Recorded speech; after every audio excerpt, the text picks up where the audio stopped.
Hello everyone, welcome to Dom's World TV, the cooking and math tutorial channel. Stay tuned for the exciting video. Hello everyone, so this is your friend Dom Gamer, and now I'm going to teach you how to solve this kind of problem.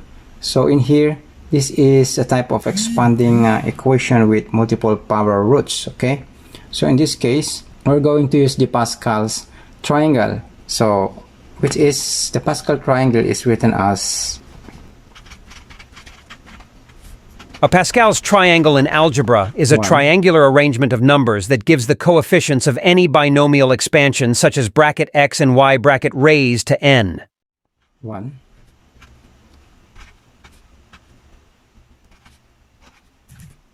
We call this Pascal triangle because the sum of this is 2. 1 plus 2, 3. 2 plus 1 is 3. Okay? Over and over. So 1 plus 3 is 4. 3 plus 3, 6. 3 plus 1 is 4. Then 1. 1. 1 plus 4 is 5. 4 plus 6 is 10. Same as here. 10. 4 plus 1 is 5. Okay, we call this Pascal triangle. So in this part, this will be a plus b raised to 0. Second part, row. This is row. First row, second row. This will be a plus b to the power of 1. And the third row is a plus b to the power of 2. Or this is equal to a raised to 2 plus 2 times ab plus b squared. The fourth row is a plus b cubed.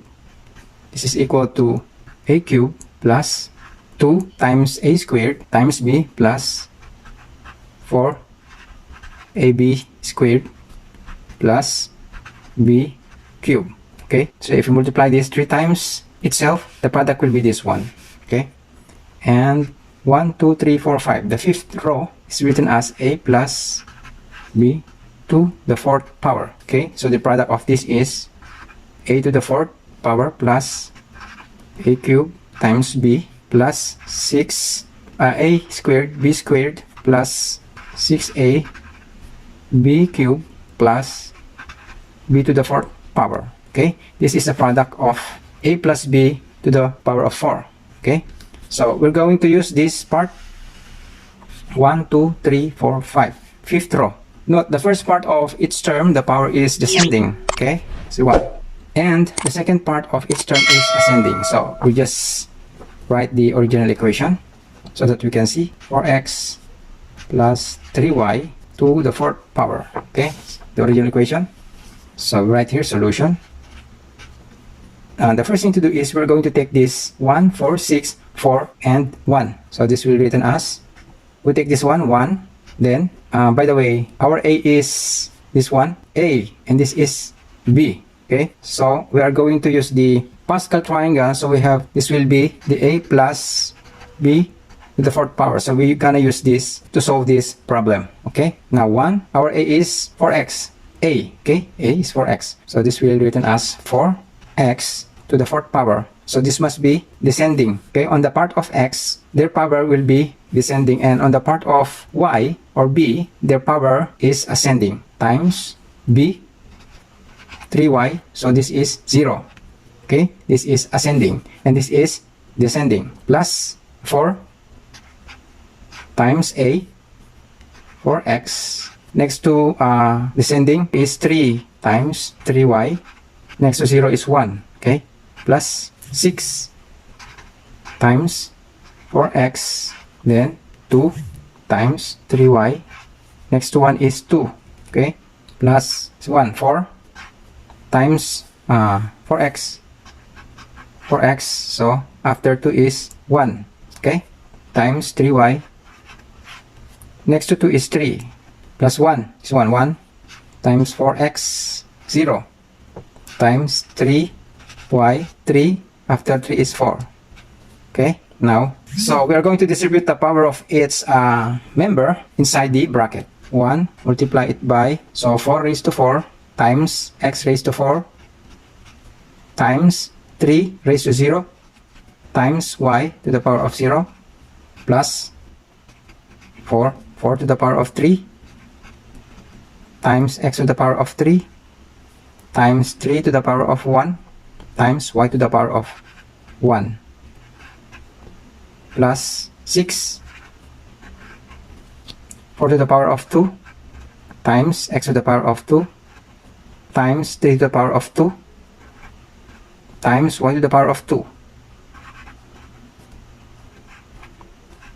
plus 4. So 4 to the power of 1 times x to the power of 1 times 3 to the power of 3 times y to the power of 3 plus this one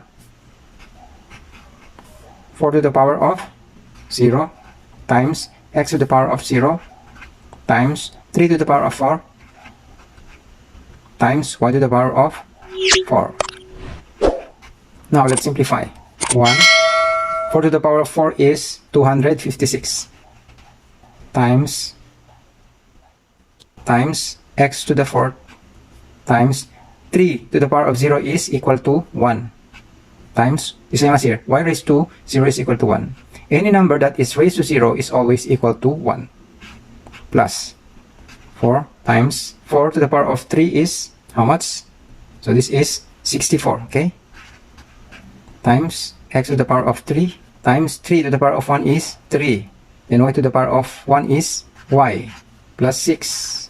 4 to the power of 2 is 16 times x to the power of 2 times 3 to the power of 2 is 9 times y to the power of 2 plus 4 to the power of 1 is 4 times x, of course, 3 to the power of 3 is 27, right?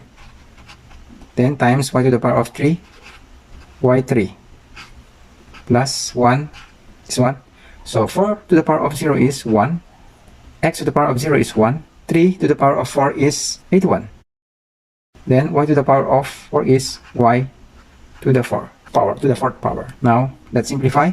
So 1 times 256 times 1 times 1 times 1, so this will be 256 times x to the 4th, okay, plus then 4 times 64 times 3 is equal to 768, okay, times x to the power of 3 and y plus 6 times 16 times 9 is, this will be 864, okay, then times x to the power of 2 and y to the power of 2, okay, plus this one 4 times 4 16 times 27 is 432, okay, times x and y to the power of 3 plus this one 1 times 1 times 1 is 1 times 81 is 81, okay, 81 times y to the power of 4. So this is our final answer. Okay guys, if you enjoy this video, give us a thumbs up, like, share, and hit the bell, and consider subscribing to my channel for more exciting and interesting math video. Thanks for watching. See you again soon. Bye bye.